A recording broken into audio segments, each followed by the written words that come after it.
Nakadrawing na, bubong puta. Ba? Nahihirapan na naman ako. Uy, dyan ka na naman. Binabasa mo, di po alam yung Tagalog yan, no? Kitang kicks, taas mo yung kamay mo, gano'n. Ganun pala yun. Sira na yan, pero pinapahingi pa. Bawal yun. Tanga ka ba, bubo ka ba? Di mo ba nagsalita? Manood ng cornstarch. Ang tanga naman pala nung gumawa niyan, no? Bis na aso yung lalagay niya. Tanga talaga. Tanga siya.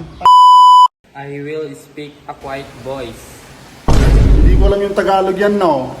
Binabasa mo, hindi ko alam yung Tagalog yan, no? Hindi ko alam. Ang Tagalog niyan, pahinaan mo yung bunganga mo. Ganun pala yun. Yun. Painan. May volume pala ang bunganga, kailangan painan. Ito naman, I will raise my hand before I speak or stand. Yung Tagalog, ang Tagalog niyan, Hindi ko din alam eh. hindi mo alam. Anong Tagalog niyan? Itaas mo daw yung kilikili mong isang mabaho. Itataas mo yung kilikili mo Oo. pag mabaho na. Di ba mamatay na yung katabi mo pag ganun? Dalawang ibig sabihin niyan. Tapos pag may makitang kicks, taas mo yung kamay mo, gano'n. Ganun pala yun. Ibig sabihin ng Tagalog. Ito naman, medyo nahihirapan ako dito eh. I will look for ways to help others, sabi niya. Di mo alam yung Tagalog niyan. Hindi ko din alam. Kita mo to. Ano Kita yan? mo. Ways. Sira ways. na yan, pero pinapahingi pa. Bawal yun.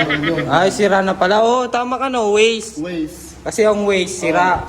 Dapat tinatapon mo yun, ways. Di ba? Tinatapon na pala yun. Ito nga eh.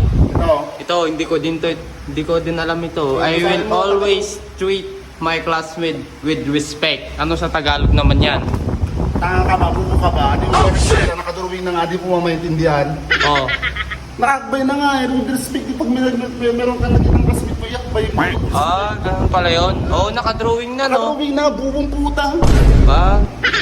Yun pala yun. Akbayan mo yung kaklase mo. Ito, kusahin mo. Ito. I will walk quietly and keep my hands to myself. Ito, nakadrawing na, naka-smile.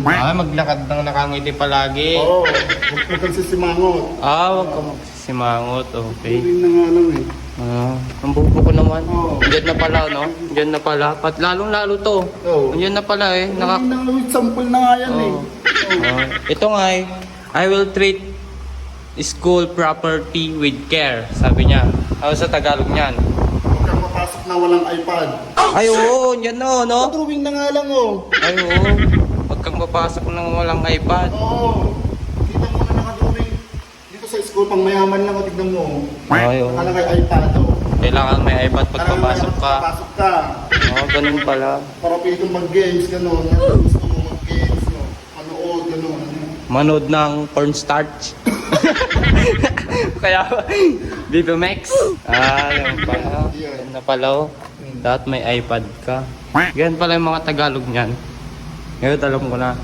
Galing mo No bully zone. Ano kaya sa Tagalog nito? Nahihirapan na naman ako. Uy, dyan ka na naman? Problema mo na naman yan. Problemada ako dyan eh. Ibig sabihin nito, Hindi ko alam. alam mo bang mali yung nilagay nila? Bakit? Basahin mo. No. No bully. Nilagay nila dito, aso. Aso? Bully. Hindi dapat magdadala ng bully, yung pitbull na aso. Aso. Ang tanga naman pala nung gumawa niyan, no? Bis na aso yung lalagay niya. Tanga talaga. Tanga siya. Tanga talaga.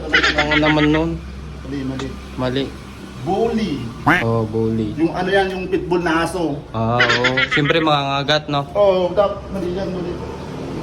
Ang bobo naman pala yung gumawa nito. Pinapahirapan pa ako. Gago! Karyo!